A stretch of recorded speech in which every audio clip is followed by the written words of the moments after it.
increased her twin heart drastically. Well, sometimes what happens with meditation, especially when if they're not doing a lot of energy hygiene, or in her case, she's doing so much with other people that it's hard to keep up with it, even if she's doing energy hygiene, is the energy comes in and can amplify the cords from other people. It's just like a lot of energy is coming through, and so things that are dormant will get a little activated, or if somebody's courting you, just maybe they got a little bit upset, but your energy is really strong, they kind of get really upset, because the energy it's fertilizer, so it's activating to them. And so that's why, especially if she's doing more and more meditation, cutting cords, cleaning cords, cleaning the energy body off, all of that becomes even more important.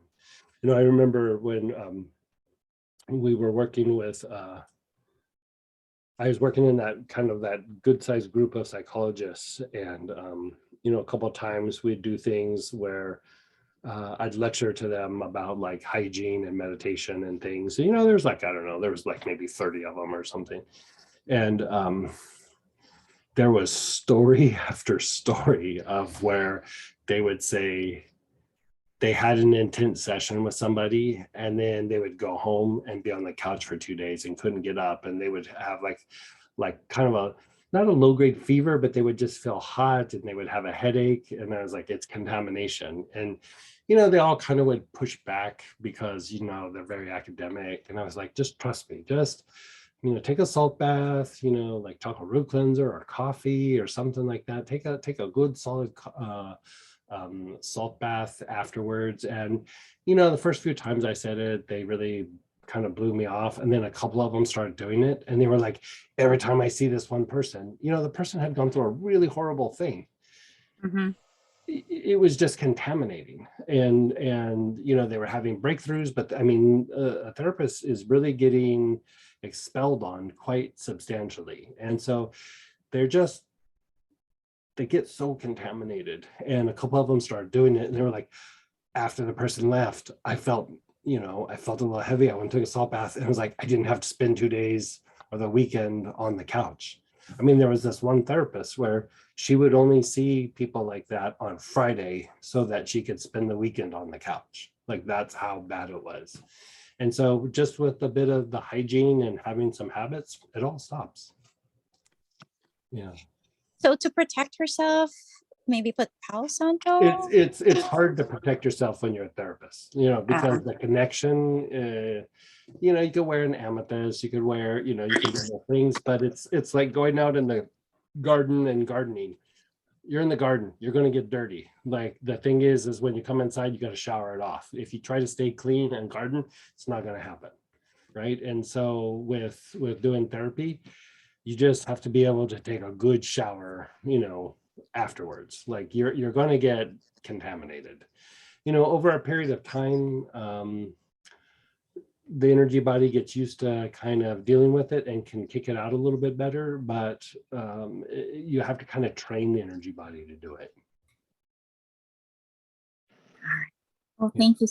Like, if you want to give her a little bit of survival thing, that like when it gets really bad with, the patients aren't being malicious, they're in the middle of their stuff, and then they're kind of vomiting on the therapist. I mean, that's just kind of what the job of a therapist is, right? And so have her either put her awareness on her heart, especially her back heart, or when she's listening to the patients and it's getting kind of intense, have her just put her awareness on the tailbone, like the bottom of the tailbone, the basic chakra, because you have two different things happening here.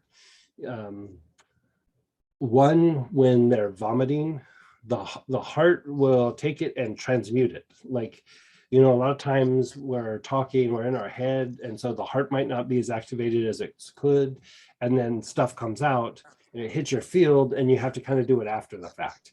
But even if it like happens and the person just vomits a little bit with some situation, even if you put your awareness on the heart after the fact, it will still clean it up, And the thing is, as being a therapist, whatever they're projecting, if it hits the heart, it comes back to them transmuted. And so it actually not only is protective for her, but it actually accelerates the therapeutic process for the patient, because they're saying something painful or something upsetting. And as they're saying these things, it hits the energy body of the therapist and comes back to them transmuted.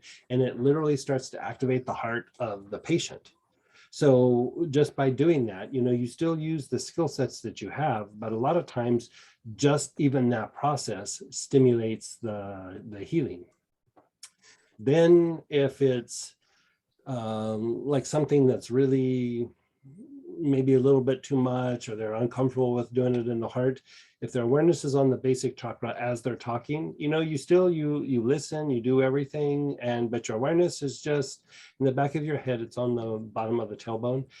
The energy that comes in shoots out down through the bottom of your feet, and it doesn't stick to the body. It's not so much therapeutic for the patient, but it's very protective for the therapist. I mean, those are her two best bets. I would say better than wearing a big piece of amethyst for her or whatever, because that amethyst is going to get dirty before the end of the day. Like it won't even make it through a day. Like, they're literally being vomited on. And so it also depends on the kind of therapy they're doing. It also depends on their therapeutic approaches, but if they're doing hardcore therapy, it's a messy subject. Right. Yeah. Oh, well, thank you. I even knew surgeons that would their arms would get super itchy, and they would start developing arthritis in their hands. And we'd have them do things to clean things up, and it would feel better. But I just had them wear like big giant like green stones on each hand, and they said all of that stopped. You just gotta, you can't stop doing what you're doing, but you can protect yourself a little bit. And so they couldn't necessarily wear it in surgery, but as soon as they were done, they'd pop those green stones on. How big is big? I might do that for myself.